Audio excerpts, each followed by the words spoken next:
Support comes from the Missouri Forest Products Association, saluting Earth Day on April 22nd with an ongoing commitment to help offset carbon emissions with sustainable harvesting of Missouri forests. Details at choosewood.com.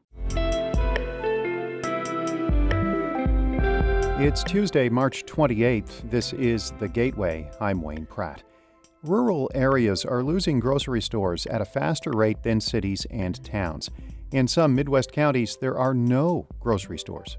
As small towns get smaller, that means fewer sales coming in the door for a grocery store. Some communities are coming up with innovative ways to keep their grocery stores. We will have that story in just a few minutes. There is a new chief of the Ferguson Police Department. Former St. Louis County Lieutenant Colonel Troy Doyle moves into the job less than a month after he retired from the county. St. Louis Public Radio's Chad Davis reports. Doyle joined the county's police department more than 30 years ago and previously ran the county jail. His priorities include collaborating with the Ferguson community and following the consent decree.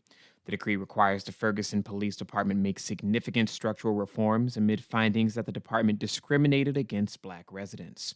St. Louis County Prosecuting Attorney Wesley Bell says his office is confident in Doyle's efforts to address these challenges of the decree. I think they're beneficial at the end of the day, but it does offer challenges.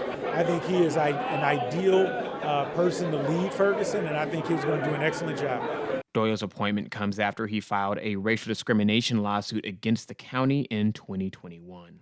I'm Chad Davis, St. Louis Public Radio. Two South Korean automakers are facing a federal lawsuit over their lack of a common anti-theft tool. St. Louis is suing Kia and Hyundai to force them to install engine immobilizers. Many of the company's older models lack the device, which prevents the engine from starting unless the right key is present. The two brands have accounted for more than 60% of the cars stolen in the city since May 2022. Mayor Tashara Jones says some have been used in other crimes. By refusing to follow industry standards, making their cars so easy that a child could do it, Kia and Hyundai created a public safety hazard in cities across the country and put a target on the backs of their customers. Kia says the lawsuit is without merit and the company has developed a software fix. Hyundai is touting its own software fix available on 3 models. The decision by St. Louis officials last year to increase employee wages by 3% with a $2,000 retention bonus has done little to help the refuse division. St. Louis Public Radio's Brittany Cordera reports. Although the city's hiring incentive remains in effect, residents are still complaining about trash not getting picked up on time. Alderman Joe Vaquero says he hears those complaints all the time. He says the city could retain refuse division workers if they were paid more. When we're paying $16 or even $18 an hour for someone to drive a trash truck, and yet companies are paying $30 and $40 an hour, you just can't compete. The city says it's trying to train and recruit more heavy equipment operators by providing free commercial driver's license training to income qualified people. I'm Brittany Cordera, St. Louis Public Radio. The University of Missouri system is no longer using diversity and inclusion statements for hiring and recruitment. It has a values commitment statement instead. President Moon Choi says school officials regularly review hiring practices to ensure they are lining up with the university's mission.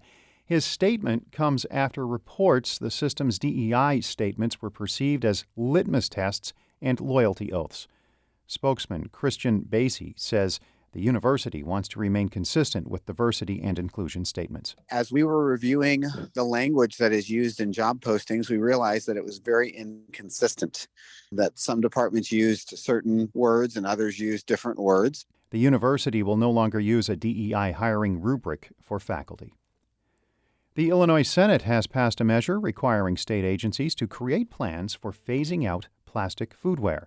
Democratic Senator Laura Fine is the sponsor. She says the proposal allows the state to lead the way on reusable products. We, as a government agency and body, can be responsible for setting the stage for allowing a reduction in single-use plastics. The measure is one of many in the General Assembly to limit plastic use. A different proposal in the Senate would ban agencies from offering plastic foodware at state parks. The House passed a measure last week banning some foam-to-go containers. Fine's proposal would require state agencies to track plastic foodware purchases and submit a plan to the General Assembly by fall 2025.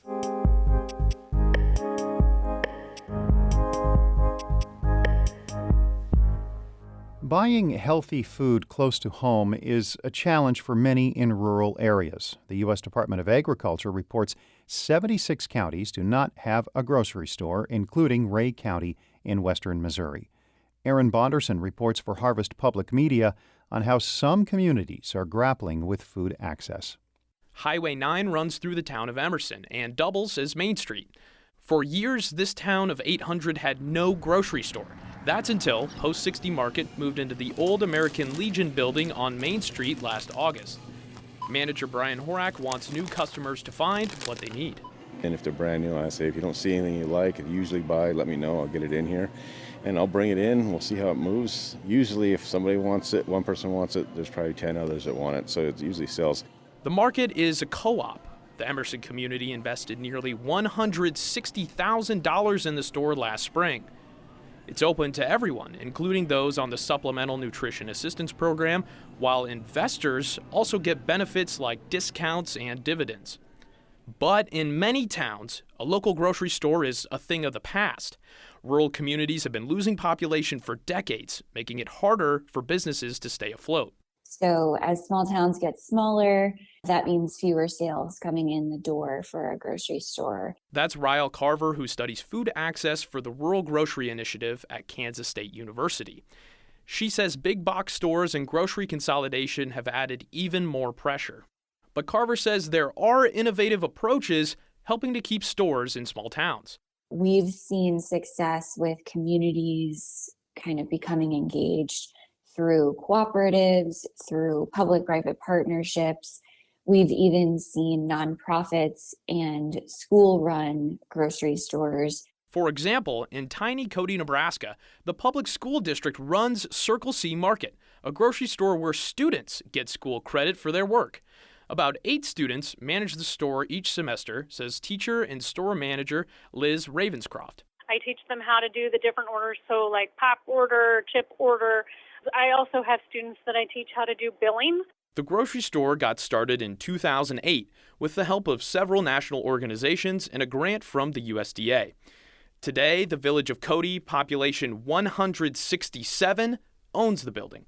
The school district and a local nonprofit help finance it. Meeting the needs of an individual community is critical for keeping a grocery store open. When Laura and Don Palmer first started Prairie Market in Paulina, Iowa 8 years ago, they struggled. That's until they adjusted their hours, staying open nights and weekends for their customers who often have long work commutes. That's probably been the biggest thing, is they appreciate the hours that they can actually get here. And on Sundays, they're like, what did we do before you were open on Sundays, Palmer says focusing on fresh food helps them stand out from nearby discount stores. They also want to appeal to current tastes. Palmer painted the store's facade teal as a nod to a well-known chain. My favorite store was Trader Joe's, and that's kind of what we have tried to replicate this after. People come in the store, especially young people, they want to come in and they want it to be vibrant and clean and organized. Back in Emerson at the Post 60 Market, manager Brian Horak says 2 things allow rural grocers to provide service to their communities. Friendliness and cleanliness, that's the 2 key things. I mean, you get the Walmarts and Hy-Vees and stuff like that, but they're not going to know you by name. We're going to know you by name, and we're going to know what you want.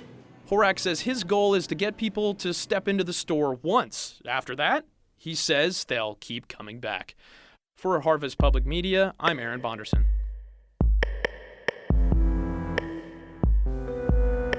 Harvest Public Media is a collaboration of public media newsrooms in the Midwest. Ashley Lisenby is the news director of St. Louis Public Radio, a listener-supported service of the University of Missouri-St. Louis. Music by Ryan McNeely of Adult Fur. I'm Wayne Pratt.